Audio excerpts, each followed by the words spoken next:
ডাল আর চাউল দিয়ে সাথে কিছু সবজি অ্যাড করে আর কিছু মুরগির মাংস দিয়ে সিদ্ধ চাউলের পাতলা খিচুড়ি। হ্যালো এভরিওয়ান, আসসালামু আলাইকুম। কেমন আছেন আপনারা সবাই? আশা করি সবাই ভালো আছেন।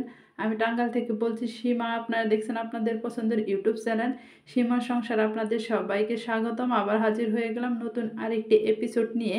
আজকে আমি করে দেখাবো সিদ্ধ চাউলের পাতলা খিচুড়ি। পাতলা খিচুড়ি বানানোর জন্য এখানে আমি কিছু সবজি কেটে নিছি। সবজি এখানে মিষ্টি কুমড়া নিয়ে নিছি আর সাথে নিয়ে নিছি বেগুন। বেগুনটা আমি এভাবে কেটে নিছি এরকম মোটা মোটা করে। আর সাথে কিছু আলু অ্যাড করে দিব। এখানে আলুটাও কিন্তু আমি একটু মোটা মোটা করে কেটে নিছি। তবে বেগুনটা একটু মোটা করে কাটার চেষ্টা করবে, তা না হলে কিন্তু গলে যাবে। আর এখানে দেখেন আলুটা আমি কীরকম মোটা করে কেটে নিছি। এরকম করে খিচুড়ি রান্না করে যদি কাউকে খাওয়ান, সে আরেকবার আপনার হাতের খিচুড়ি খাওয়ার জন্য বায়না ধরবে। তো এখন এইখানে আমি কিছু চাউল আর ডাউল ধুয়ে নিয়ে নিছি। এইখানে আমি এক রকমের ডাউল দিয়ে নিছি, আপনারা চাইলে কিন্তু আরও কিছু রকমের ডাউল অ্যাড করতে পারেন। এখানে শুধু আমি মুসুরির ডাউলটা দিয়ে নিছি। এখানে আমি 2 কাপ পরিমাণ সিদ্ধ চাউল দিয়ে নিছি আর 1 কাপ পরিমাণ আমি মুসুরির ডাউল দিয়ে নিছি। যেহেতু আমি এক রকমের ডাউল দিছি সেই জন্য ডাউলের পরিমাণটা একটু বেশি বাড়িয়ে দিছি। আর এখন এখানে আমি তেল দিয়ে দিলাম। তেলটা গরম হয়ে গেছে, সাথে দিয়ে দিচ্ছি পেঁয়াজ বেটে নিছি, রসুন বেটে নিছি, আদা বেটে নিছি আর কিছু লবণ দিয়ে দিচ্ছি। এখানে লবণটা সাথে সাথে দিয়ে দিলে তেলে থেকে আর মশলাটা ছিটকে ছিটকে উঠবে না, সেজন্য একসাথে দিয়ে দিলাম। এখন এই মশলাটা প্রথমে আমি কষিয়ে নিব। এখানে কিন্তু কাটা কোনো পেঁয়াজ ইউজ করি নেই, এখানে আমি বেটে নেওয়া পেঁয়াজটাই শুধু দিয়ে দিলাম। এখন এই মশলাটা একটু তেলে ভাজি ভাজি করার পর আমি এখানে জিরাটা বেটে নিছি, সেই জিরাটা দিয়ে দিলাম। এখানে আমি যেহেতু মাংস দিয়ে রান্না করব, এই জন্য আমি এখানে মশলার পরিমাণটা একটু কমিয়ে কমিয়ে দিলাম। যেহেতু আমার মাংসটা আগে থেকে রান্না করা আছে, মাংসটা কিন্তু আমি আগে থেকে রান্না করে রেডি করে রেখে দিছি, সেই মাংসটাই দিয়ে দিব। এখানে মশলাটা কিছুক্ষণ কষিয়ে নিতে হবে তেলে, তা না হলে ভালো মতো যদি না কষিয়ে নেন তা না হলে কিন্তু কাঁচা ফ্লেভারটা থেকে যাবে। আর এখানে আমি কাঁচামরিচ দিয়ে নিলাম। কাঁচামরিচটা দিয়েও আবার তেলে একটু ভাজি ভাজি করে নিচ্ছি। এভাবে মশলাটা তেলে ভাজি করে নিলে কাঁচা কোনো গন্ধ থাকবে না।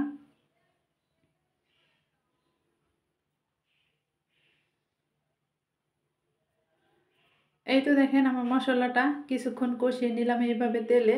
তারপর এখন এখানে আমি শিলপাটা ধোয়া পানিটা দিয়ে দিব। এখানে পানিটা দিয়ে আরও কিছু মশলা দিয়ে দিব, সেগুলো আমি তেলে ভাজি ভাজি করে নেব। তো এখানে মরিচের গুঁড়ি, হলুদের গুঁড়ি, ধনিয়া গুঁড়ি এগুলো নিয়ে নিচ্ছি। এগুলো নিয়ে এই তেলে একটু ভাজি ভাজি করে নিতে হবে। মশলাটা যত বেশি ভালো মতো কষিয়ে নেবেন, আপনার খিচুড়িটাও তত বেশি মজা হবে। এখন ঢাকনাটা ঢেকে ঢেকে আমি মশলাটা কিছুক্ষণ কষিয়ে নিব। আর উপরটা দেখবেন তেলটা উঠে আসবে এভাবে মশলাটা কষিয়ে নিলে। এই তো দেখেন কীরকম তেল উঠে আসছে উপর দিয়ে। আবার এখন মশলাটা একটু নেড়ে চেড়ে নিব। এভাবে মশলাটা আমি কিছুক্ষণ কষিয়ে নিলাম।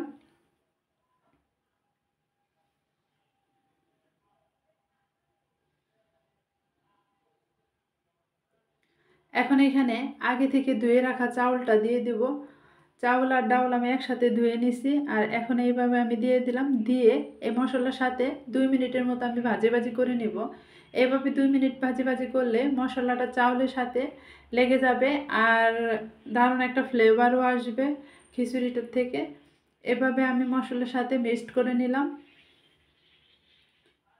2 মিনিটের মতো এইভাবে নেড়ে চেড়ে ভাজি করতে হবে। যেহেতু এখানে পানি নেই সেই জন্য কিন্তু কন্টিনিউ নেড়ে চেড়ে নিতে হবে। তো আমার ভাজি ভাজি হয়ে গেছে চাউলটা। এখন এখানে ফুটন্ত গরম পানি দিয়ে দিব। গরম পানিটাও আমি আগে থেকে ফুটিয়ে রেখে দিছি, সেই পানিটাই দিয়ে দিচ্ছি। আর পানিটা দিয়ে দেওয়ার সাথে সাথে দেখবেন যে বলক উঠে আসবে। যেহেতু পানিটা গরম সেই জন্য সাথে সাথে দিয়ে দেওয়ার সাথে সাথে বলক উঠে আসছে।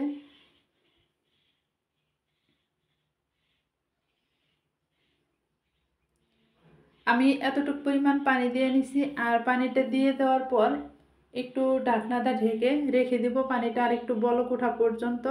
যখন বলকটা উঠে আসবে সুন্দরভাবে তখন আমি এভাবে বলক উঠে মানে 2 মিনিটের মতো বলক উঠে গেল।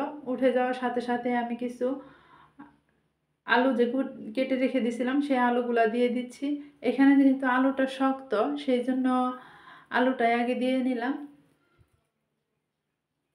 আর বাকি যে 2 রকমের সবজি আছে সেই সবজিগুলো আমি পরে দিব।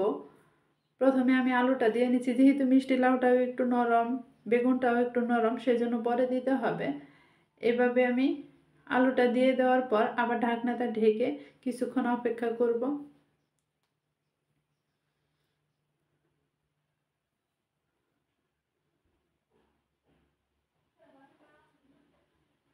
এই তো দেখেন কীরকম বলক উঠে আসছে। এরকম বলক উঠে আসার পর আবার কিন্তু নেড়ে চেড়ে নিলাম। নেড়ে তারপর আমি এখানে মিষ্টি কুমড়া আর বেগুনটাও দিয়ে দিব।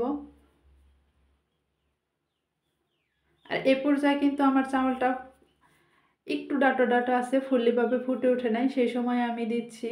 চাউলটা একটু ডাটো ডাটো রেখে তারপর দিতে হবে সবজিগুলো। আর একদম কিন্তু খিচুড়িটা গালিয়ে ফেলবো না, চাউলটা যেন দেখা যায় এরকম করে, মানে ভাতটা যেন স্পষ্টভাবে বোঝা যায় যে ভাত হয়ে আছে, এইরকম করে খিচুড়িটা আমি নামিয়ে নেব। সেই জন্য এই সময় আমি সবজিটা দিয়ে দিলাম। অনেকে কী করেন, সিদ্ধ চাউলটা একদম বেশি ফুটিয়ে ফেলেন আর একদম ভাতটা গলে যায়, এরকম গলে যাওয়ার মতো করব না আজকের খিচুড়িটা। তো চাউলটা ফুটে গেছে, সবজিটাও দিয়ে দিচ্ছি। এখন আবার আমি ঢাকনাটা ঢেকে কিছুক্ষণ জাল করে নিলাম। আর জাল করে নেওয়ার পর দেখেন সবজিটাও কিন্তু আমার সিদ্ধ হয়ে গেছে আর সবগুলো সবজি আমার সিদ্ধ হয়ে গেছে। এখন আমি এখানে বাগার দিয়ে দেবো, যেহেতু প্রথমে আমি বাগার দিয়ে নিচ্ছি, এখানে কিন্তু আবার বাগার দিয়ে নিব, যেহেতু রসুন দিই নেই, রসুনটা দিয়ে দিতে হবে। তো বাগার দেওয়ার জন্য তেল দিয়ে দিলাম। প্রথম অবস্থায় যেহেতু আমি তেল অ্যাড করছিলাম, এখন আমি একটু তেলের পরিমাণটা কমিয়ে দিলাম। তেলটা গরম হয়ে গেলে এখানে আমি কিছু জিরা দিয়ে দিচ্ছি। জিরাটা দিয়ে দেওয়ার পর কিছু রসুনগুলা দিয়ে দিচ্ছি। রসুনটা আমি শিলপাটায় একটু থেতো করে নিয়ে নিছি। এখন এই রসুনটা লালচে কালার করে ভাজি করে নিতে হবে। যত লালচে কালার হবে রসুনের থেকে দেখবেন সুন্দর একটা ফ্লেভার চলে আসবে। আর দিয়ে দিচ্ছি কিছু তেজপাতা। এখানে আর কোনো রকমের মশলা অ্যাড করলাম না, যেহেতু আমি মাংসতে আগে থেকে মশলা অ্যাড করে রেখেছি, সেই জন্য এখানে আর কোনো রকমের মশলা দিয়ে দেইনি। আর এখন দেখেন আমার রসুনটা কিন্তু ফুল্লিভাবে ভাজি হয়ে গেছে, এরকম লালচে কালার করে ভাজি করতে হবে। একটু কাছে এনে দেখিয়ে দিলাম। এখন আমি এখানে খিচুড়িটাও দিয়ে দিব। তো আমি খিচুড়িটা দিয়ে দিছি। খিচুড়িটা দিয়ে এখন এই মাংসটাও দিয়ে দিচ্ছি। যেহেতু মাংসটা আমি আগে থেকে ভালো মতে খাওয়ার উপযোগী করে রান্না করে রেখে দিয়েছিলাম, সেই জন্য মাংসটা কিন্তু লাস্টের দিকে দিলাম। যদি মাংসটা আপনারা কম কষিয়ে নেন তাহলে মাংস কিন্তু আরও আগে দিতে হবে। তো সবগুলো মাংস আমি এখানে দিয়ে একটু নেড়ে চেড়ে তারপর ঢাকনা দিয়ে ঢেকে কিছুক্ষণ রান্না করে নেব। 2-3 মিনিট রান্না করলে আমার দেখবেন খিচুড়িটা হয়ে আসবে, যেহেতু পানিটাও এখন কমে আসছে। আর দেখেন প্রত্যেকটা ভাত কিন্তু বোঝা যাচ্ছে একদম কিন্তু গলে যায় নাই। দেখেন খিচুড়ির থেকে সিট বলক যখন চলে আসবে, এরকম বলক উঠে আসলে তখন ভাববেন যে আপনার খিচুড়িটা হয়ে গেছে। আমার খিচুড়ি থেকে কিন্তু সিট বলকটা চলে এসেছে।